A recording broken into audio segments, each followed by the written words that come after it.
I like to explain that I had three different lifetimes in this life.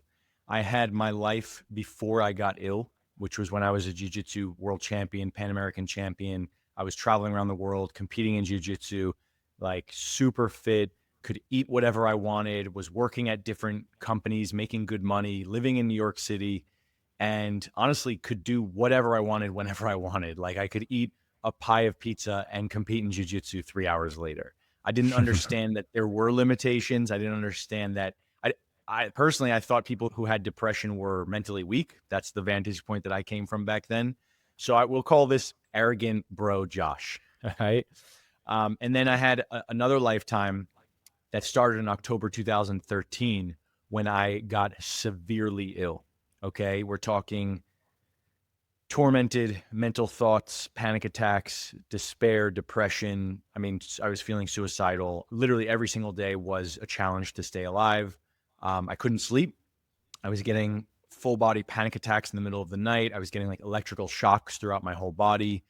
My third lifetime was actually healing and recovery from that. And all that I learned about the earth, about spirit, about love, about limitations of a human being, and also about Mm. health, and reclaiming agency. I was a normal person living in the normal culture, following the rules, so to speak. And I got extremely, extremely life altering illness from just following the program. Let's call it that. And yeah, maybe I should unpack that middle lifetime a little more. I'm sure people Yeah, are well, interested. Yeah. yeah, I mean, a lot of those symptoms you dropped are they sound very gnarly.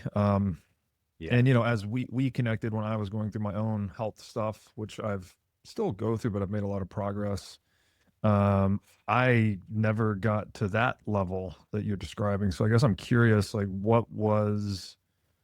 I don't know, what were the triggers if you ever identified them? What was the progression? What was it like experientially just to be in that? I mean, I know how hard, how scary the uncertainty can be, right? When things are just going out of Yeah. control. Yeah, I felt like I was tripping on drugs 24/7. So as if you Jeez. were taking acid, or as if you were taking wheat, eating a quadruple dose of weed brownies when that hits that peak, and you're like, holy Mhm. shit, am I going to be okay? Like, am I ever going to come back? I lived there for almost 4 years.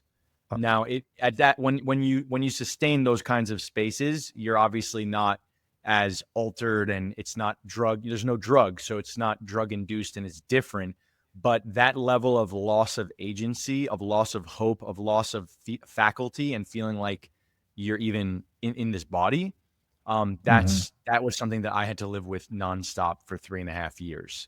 I felt like I was going crazy. I felt like all I wanted to do was just to stay alive for another few hours at the worst of the worst. I was literally just trying to stay alive until 2 p.m., until 4 p.m. Okay, now just go to sleep, Josh. Tomorrow it'll be better. And I would tell this to myself every single day, multiple times, hundreds of Jesus. times a day. Yeah. Um, the torment is something very hard to explain unless someone's been through it. It's as if you're a prisoner in your own body. It's as if your mind is this demon, this weapon that's just slapping you, slamming you. It's like it's just a torment, really. I mean, I used to hope that I used to feel jealous of people who were physically tormented. I used to think like Mhm. physical torment Wow. would when I would watch like movies and stuff, because that's all I watched when I was sick, like World War II movies and POW and all different Mhm. heroes' journeys. And I was like, I wish I could have just been a POW for these 4 years. I think I would have been able to handle it. Like this I can't Wow. handle. Was it ever diagnosed or, like, did you ever pinpoint what was going on or, like, what? The first step I tried was actually just to keep drinking and taking like Xanax and random drugs and alcohol, and that Mm. obviously didn't work at all. And I think I tried that for like 3 to 5 weeks, and then I broke down and told my family, and then I went to the psychiatric route. I probably went to about three different psychiatrists, and they all had similar diagnoses. But as someone dives deeper with my work, like the diagnosis is not really something that I rested on whatsoever. I mean, after Mhm. 4 or 5 months of trying the drugs, the medications, when I had tried probably 10 or 12 different types, Latuda and Zoloft and Trazodone and sleeping pills and all this stuff. Eventually, I flushed them all down the toilet, which I don't recommend. And yeah, I basically said, I don't give a shit about any of these diagnoses. But yeah, it was rapid cycling bipolar, and it was major depressive disorder, and it was, major anxiety disorder. And so Mm, they're just labels. Now, what actually happened to me versus what was put on me as a diagnosis are two totally mm, different things. Do you want me to mm. start going into that? Yeah, yeah. Well, I'm curious. Yeah, did it all hit you like at once? Was this a gradual thing? Like, did you just go from happy one day to this depressive state the next? Like, what was the progression? So it was like a 2 to 4 week period of time where I started dipping. I didn't notice it at the time, and I probably just drank more or tried to pick up more women or trained more jujitsu to make up for it. But in hindsight, I was kind of clawing my way out of an inevitable hole that I didn't. I did Mm, the portals; those dark portals didn't open until October 2013. There was one moment in time when I specifically remember the portals opening, and by the way, they did not close for another 4 years after that. But the mm. portals opened when I was, and I say the portals opened because it was like whatever mental pain I had had in my lifetime prior to this was like a Swedish massage compared to what happened in October 2013 when I I, I was using this butyl machine at my dad's office, helping him with some things, and it's a he runs a window and glass company, and I was shooting this butyl, and I all of a sudden heard a voice that was not my own voice, and it was like, go kill yourself. Basically, was what the voice said. And from that moment in time, for 4 years, I basically did not regain my center or my sense of Wow. self, and so and that voice, let's call it, was something that I was just tormenting me nonstop for the next 4 years. The voice did appear suddenly in that way. It did. Just It did. yeah. Yeah, it did. And the fear and the chemicals that changed in me from that voice and from the just the level of intensity of darkness just turned up that day and never got Mm. turned down for a long time. Wow. And when you say the portals open, I mean, like at the time you're going through this, I would imagine you don't have any idea what's going on, right? You're just No, I wouldn't hearing a have even voice used and those words. Yeah, I would never have used those yeah. words back then. So what can you just like double click on that? What does that mean when you say the portals open? Like now, sitting where you are today, what do you think was going on? I think that this is a very fragile, sensitive filter, this mind. And I think that toxins, trauma, stress, and tension accrue in a human body, and they accrue after year after year after year after year. And I think that eventually what happens is you're left with I mean, mental illness and physical illness is on a spectrum because a lot of people that don't have major symptoms are still, kind of fucked somewhere, in my opinion, Hmm. right? Hmm. But what happened to me is that my body hit that body burden point where I could not handle the toxins, the stress, the trauma, and the tension, all that I was doing to myself, the lack of care, the lack of love, all my childhood history, all of the toxins, my mercury fillings, the parasites, the sushi I was eating, which is more mercury, all the heavy metals in the environment. And I hit that point where my body shut down. And mental illness is an after effect. It wasn't the root. Hmm. It was an after effect Hmm. of a cellular collapse. And when I say portals, as above, so below. So when the body is that ill and the cells are that sick, this mind will go to a new radio station. Okay. And the Sure. radio station that it goes to is the land of the dark. And I think that that Hmm. that is I watched my radio station turn to a new dial and I could not turn it back for 4 years. Um, and so when I say portals, I'm talking about the realm of hungry ghosts. I'm talking about very, very dark beings that, that have their way with people in these kinds of spaces. You can look at the extreme, which would be like a homeless person on the street who's doing extreme drugs. They fracture this device, this mind, and Hmm. you see what comes in. You see the way their faces, you see the expressions they make, the sounds they make. Those are beings, if you will, that infiltrate a human vessel. And I was on the interface of being, taken in that direction. Wow. That is Yeah. intense. Yeah. But it does make a lot of sense, right? That the body, well, the mind is part of the body, right? So that's it's a psychophysiological experience. We always have this dichotomy, like mind and body, but the reality is they're one thing. Yeah. Um, and if the body is suffering from all of the things you just laid out, right? Parasites, heavy metals, other toxins, etc., then the mind just becomes almost like a representation of that, right? So maybe Yes. when you're hearing that voice, kill yourself, your mind is like, fuck, our whole system is ruined. So just abort mission kind of thing. Is it something like that? It's like the body's just, you're just taking on too much and then the mind follows? Yeah, I think that the inflammation that's caused from these toxins, the degradation of cells and the cellular health, and when the toxins get inside the cell, basically it becomes a systemic issue. Your Mm. blood, your blood-brain barrier, the brain, all of these things, the liver, these things are all very interconnected.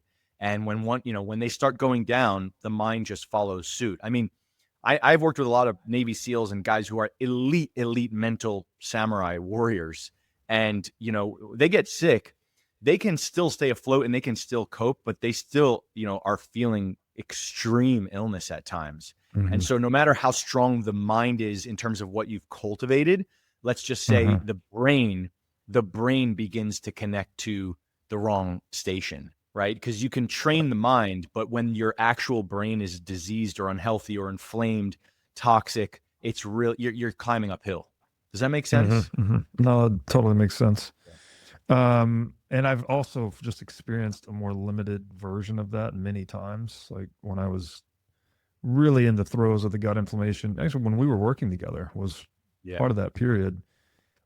When I would have a flare up, everything would go, right? Like my mood, my ability to focus, my everything was just like, it was just terrible. And so I can appreciate that axis, that connection between mind and body, although I'd never been in quite the severity you were in. What I mean, you sit here today, like the picture of health.